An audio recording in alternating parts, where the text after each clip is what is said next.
Peace to the gods. Let's deal with Ursa, Lucian of the Void, and Void Notice. All in one. I have a different video that we're going to listen to today instead of just music. You know, while I'm running around killing zombies and such. I find it very interesting. So, if you smoke, light one. If you drink, take a shot. Because this is going to be a doozy. Here we go. I'm sure you have an opinion on the topic, and I don't know virtually anyone in this room. And if you're white, I'm sure you have an opinion on the topic, and I don't know virtually anyone in this room. And yet I am confident to say the following. If you are white and you have not devoted years of sustained study, struggle, and focus on this topic, your opinions are necessarily limited, superficial, and uninformed. Ooh. Wow, how can I say that if I don't even know you? I mean, maybe you've been to Costa Rica.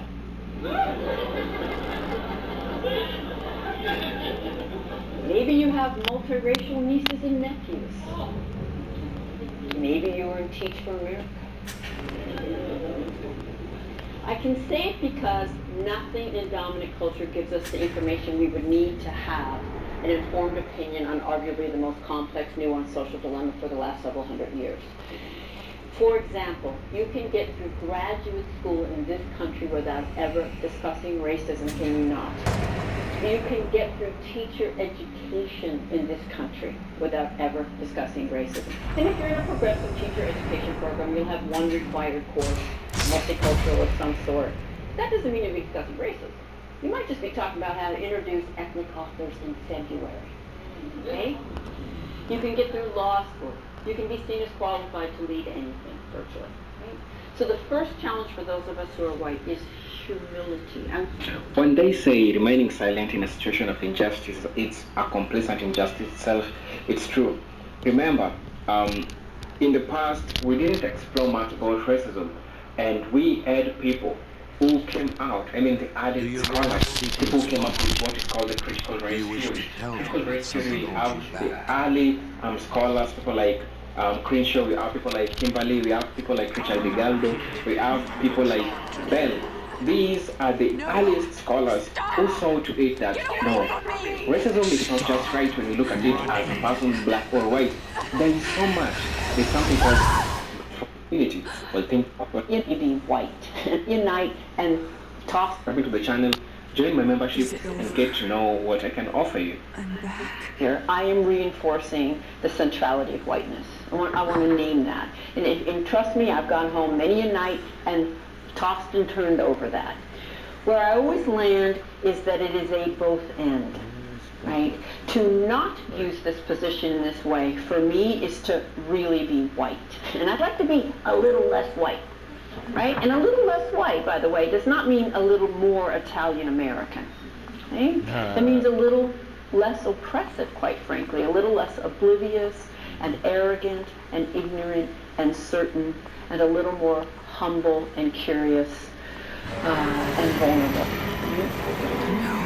The last thing that I want to acknowledge is that nothing in society gives any of us good information about how this works, and so hopefully, again, as an insider, I can offer something to people of color. I do think people of color know about white fragility way more than I ever will. But again, I do have an insider's perspective. So let me say a little bit about some of the challenges of trying to educate white people on racism. And a great example is I was recently going to give a similar talk to a large tech company, and before they would sign the contract, the legal department wanted to see my slides. And when they got to this slide, they actually asked me if I could take the word white off the slide. To which I replied, you really should have vetted me before you called. No, I won't. All right.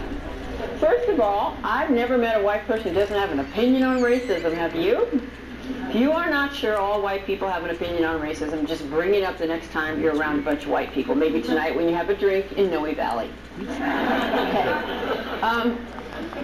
I don't think you can grow up in this society or spend any significant time here or any other Western-oriented white settler colonial context and not develop an opinion on racism. That doesn't make it informed. So I'm going to say perhaps my first controversial thing. If you are white, I'm sure you have an opinion on the topic, and I don't know virtually anyone in this room. And yet I am confident to say the following. If you are white and you have not devoted years of sustained study, struggle, and focus on this topic, your opinions are necessarily limited, superficial, and uninformed. Wow, how can I say that when I don't even know you? I mean, maybe you've been to Costa Rica.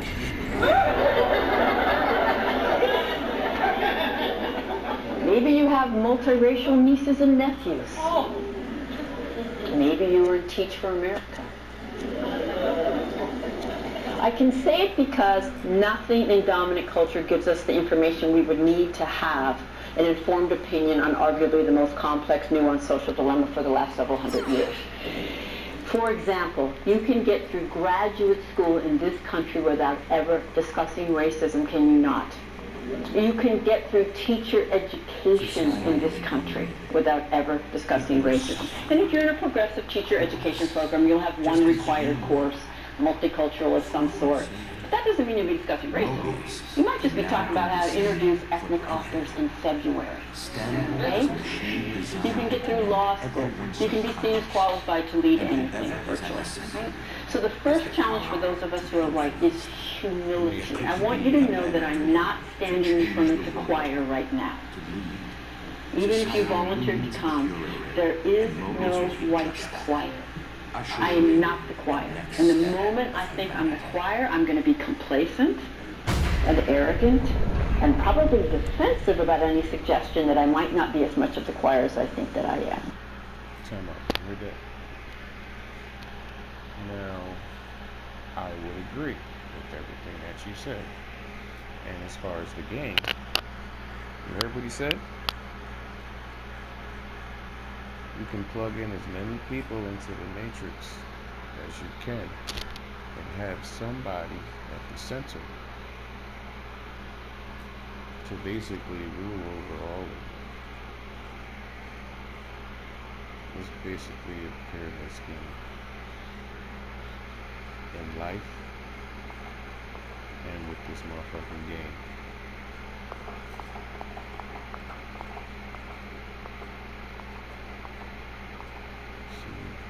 Light wasn't on before.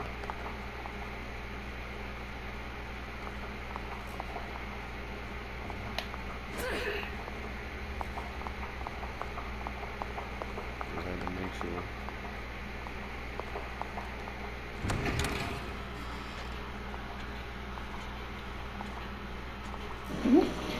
Second challenge is that if I do a good job, this won't be comfortable, particularly for the white people in the room, for the whole time.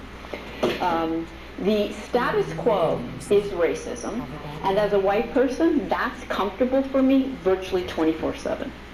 So I'm not here to uphold that. I want to unsettle that, because we will not get where we need to go from a place of white comfort. The key is what we do with those moments of discomfort if I manage to stimulate them. We can certainly use them as a way out. We can also, ideally... Enter a prompt here. Okay, can be hard. How about generate an image of a cat playing guitar? Is that how it works? Really use them as a relatively rare way in. Why does this unsettle me? What would it mean if it were true? And there are two places where white people begin to get uncomfortable when I give a talk, whether you can consciously articulate it to yourself or not. The first place is how often I'm going to say the word white. So prepare yourself. About 100 times. And we're not used to being seen racially. And we're not used to having people perceive as if our race has meaning. And the second place where we can begin to get uncomfortable is that I am going to challenge the very precious ideology of individualism. And I'm going to do it by generalizing about white people all night long. And you're going to be just fine. Okay?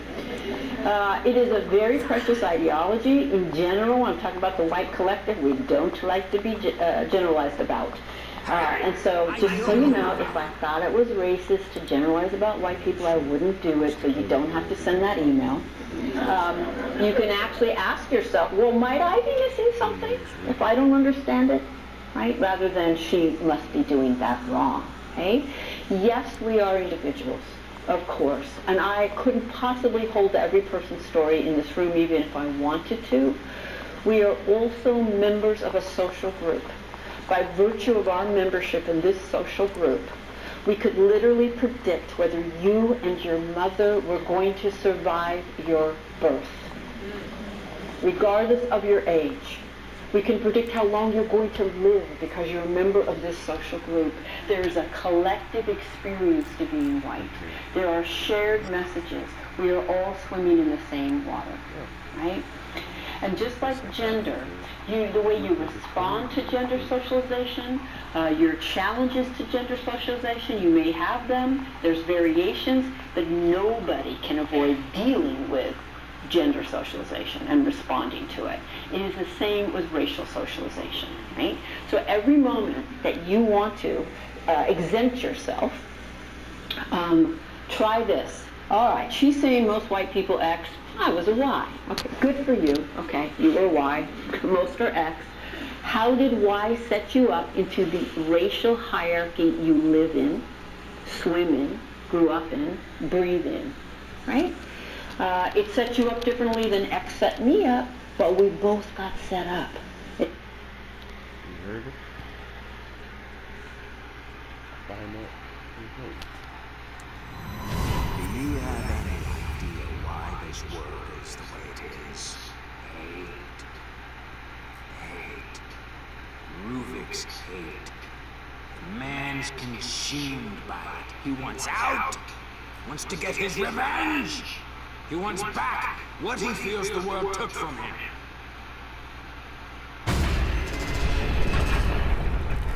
Who's that? How does he know about Ruvik?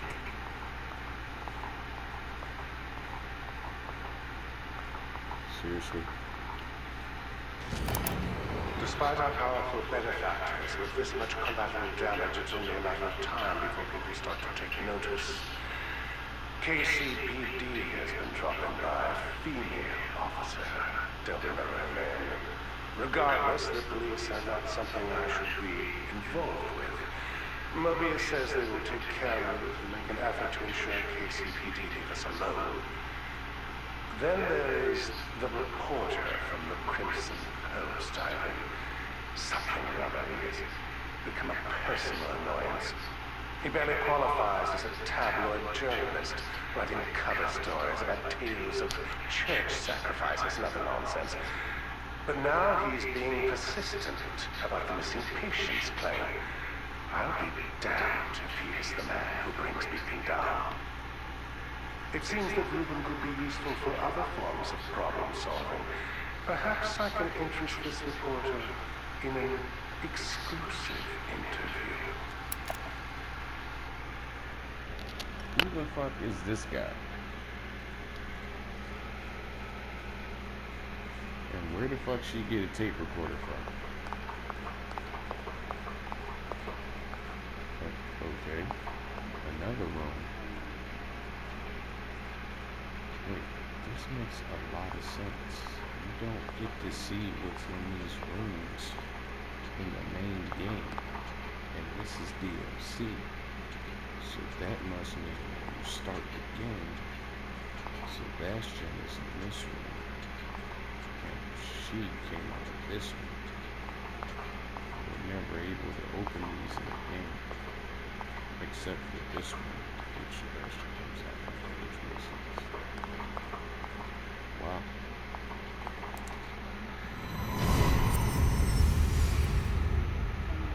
Leslie!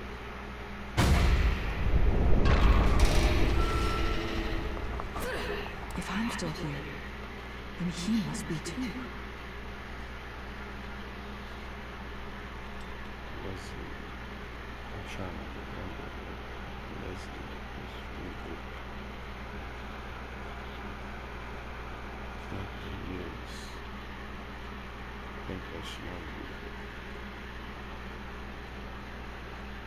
But anyway, instead of playing this whole video in the background, what she's saying, in fact, fuck it. On you to use everything you see as unique about yourself and figure out how it set you up rather than exempted you. And finally, we don't tend to understand the systemic nature of racism. So let's just start there, and I'm going to do this the way that I always do this to explain the difference between personal prejudice that everybody has and systemic racism. So prejudice, prejudgment, everyone has it. There is no human objectivity. We get it from everywhere across our lifespans. Most of it is not conscious. I would highly suggest, and I think it's being sold out there, Dr. Jennifer Everhart's new book, Biased, where she pulls together all the research, and the research is clear. You're mine. To do with as I please.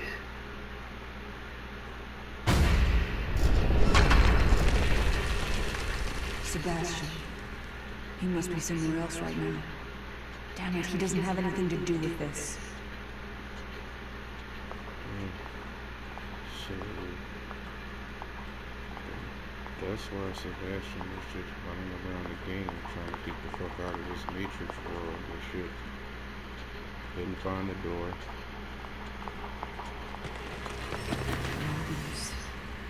Something is pulling me back there.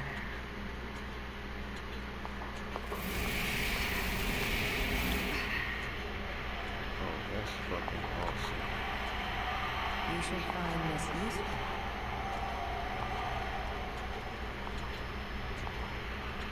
What?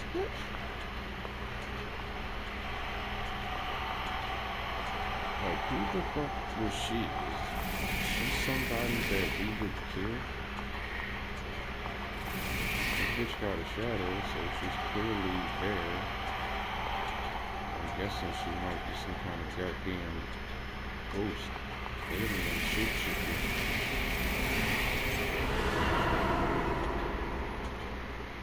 Nothing to say, bitch? Oh, alright.